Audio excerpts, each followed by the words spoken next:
Good morning. আজকে ব্লগটা করছি, কিন্তু দুঃখের সঙ্গে জানাচ্ছি আমার একটা দেওর গতকাল তিনি ইহলোক ত্যাগ করেছেন। তার জন্য আজকে আমাদের রান্নার চ্যানেলটা আজকে ভালো রান্না আমাদের হবে না, এখন 12-13 দিন। তার জন্য রান্না আমাদের হচ্ছে এই সেদ্ধ ডাল, ঘি দিয়ে পোস্ত করেছি, ঘি দিয়ে, আর ভাত।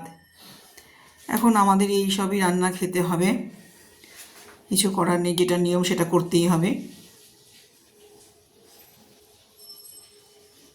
আর যদি কোনো কিছু করতে পারি, ব্লগ দেখাতে পারি, নতুন কিছু দেখব, মনের অবস্থা ভালো থাকলে করব।